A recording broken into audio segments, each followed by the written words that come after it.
प्रयास करते हैं कि नेशनल फूड सिक्योरिटी एक्ट है क्या।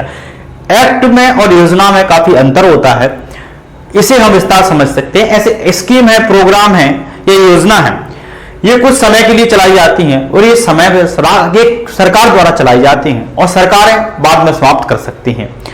लेकिन ये योजना होती है, कल्याणकारी योजना होती है, वेलफेयर स्कीम होती है, या फिर इन्हें स्कीम्स कैसे अभियान कह सकते हैं, वो चलाई जाती है, खास उद्देश्य के लिए चलाई जा सकती हैं, लेकिन सरकार के डोमेन में आती हैं, यानी कि एग्जीक्यूटिव के डोमेन में आती हैं। उनको सरकारें, जो सरकार आए 5 साल के बाद भारत में निर्वाचित सरकारें होती हैं, वो बदलती हैं, रहती हैं, कांग्रेस की, बीजेपी की, ये सरकारें चाहे तो स्कीमों को नाम चेंज कर सकती है, बदल सकती है, या स्कीम को बंद कर सकती है, या अगर उस स्कीम से राजस्व घाटा बढ़ रहा है उस वेलफेयर स्कीम से। लेकिन कुछ एक्ट में और योजनाओं में अंतर यही होता है कि एक्ट जो होता है ना, एक्ट जैसे नेशनल फूड सिक्योरिटी एक्ट है, जैसे मनरेगा भी एक्ट है, पहले स्कीम थी एक समय, वो एक्ट है। अब ये एक्ट को समाप्त करना होगा ना, तो पार्लियामेंट में जो है डिबेट करानी होगी, संशोधन करना होगा पार्लियामेंट के द्वारा। अब जो पार्लियामेंट यानी कि इंडियन जो लेजिस्लेचर है, यानी जिसे हम पार्लियामेंट कहते हैं, तो केंद्रीय विधायिका के द्वारा इस एक्ट में संशोधन करना होगा, तब ये समाप्त होगा, या फिर इसमें परिवर्तन करके कुछ चेंजेस कर सकते हैं, यानी कि वहां पर वोटिंग होगी, बाकायदा डिस्कस होगा, तब उस योजना को समाप्त कर सकते हैं, या फिर उस एक्ट को समाप्त कर सकते हैं। लेकिन योजनाओं को तो कोई भी सरकार आती है, नाम चेंज कर देती है, या फिर उस योजना को समाप्त कर देती है। लेकिन एक्ट एक कानूनी अधिकार है। अब हम नेशनल फूड सिक्योरिटी एक्ट को पढ़ते हैं और योजना को देखते हैं। अब हम पढ़ रहे हैं national food security act, national food security act 2013,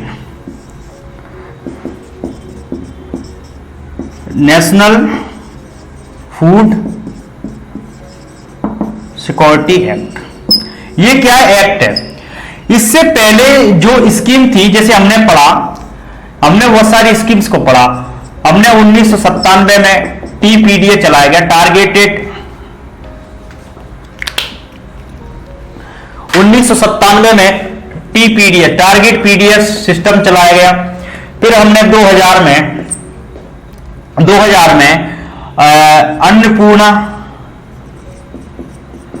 Annapurna योजना चलाई, ठीक है।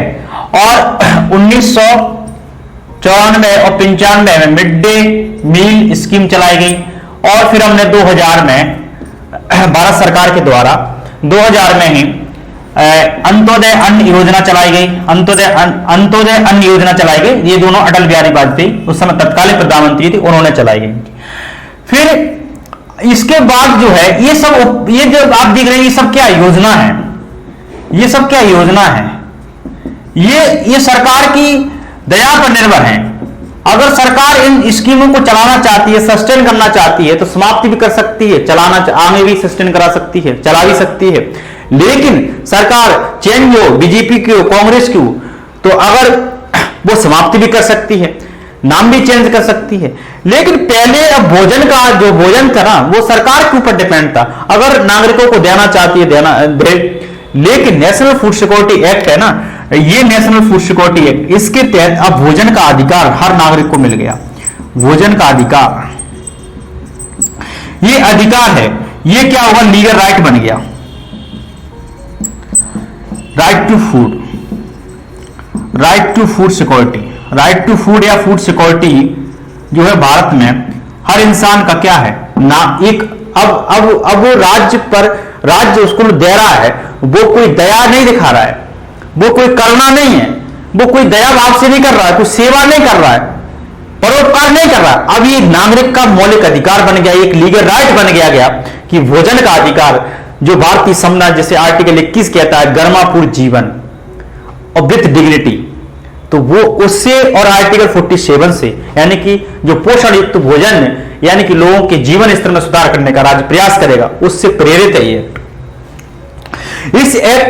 इस एक्ट के माध्यम से क्या हुआ? पहले जो है फूड सिक्योरिटी का जो कंसेप्ट था, वो सरकारों पर निर्भर था कि सरकार दे, कितने लोगों को कवरेज करे, कितना भोजन दे, कितना नहीं दे। अब एक्ट बन गया है। अब इसमें कोई संशोधन करना है, या इसमें कोई परिवर्तन करना है, इसमें कोई अमेंडमेंट करना है, तो बाकायदा आपको भारत की जो संसद में बाकायदा आपको डिबेट करानी होगी, वोटिंग करानी होगी, तब इसमें संशोधन कर सकते। और कोई भी सरकार इस एक्ट को, कोई भी सरकार अगर ये एक्ट को चलाना चाहती है या बंद करना चाहती है तो इस बाकायदा संसद में इसको लेकर डिबेट होगी। अब एक्ट बन गया, ये हर नागरिक का भोजन का अधिकार है। अब सरकारों के ऊपर डिपेंड नहीं है, ये देश के नागरिकों का अधिकार बन चुका है कि इस देश में कोई भी इंसान जन्म लेता है, वो अगर वो नेशनल फूड सिक्योरिटी एक्ट के दायरे में आता है, उसे हम विस्तार समझें कि आप पात्रता है, योग्य परिवारों को कहीं ना कहीं भोजन का अधिकार मिल गया। तो इसमें बहुत सारे प्रावधान हैं। ये नेशनल फूड सिक्योरिटी एक्ट है, सभी के लिए नहीं है। सबसे पहले समझे, सभी के लिए नहीं है, सभी के लिए नहीं है। सिर्फ ये जो है भारत की जो जनसंख्या है, भारत की जितनी पॉपुलेशन है उसका 68 यानी कि 2/3 आबादी को, ये 2/3 आबादी है उसको कवरेज करता है। 1/3 कितना होता है?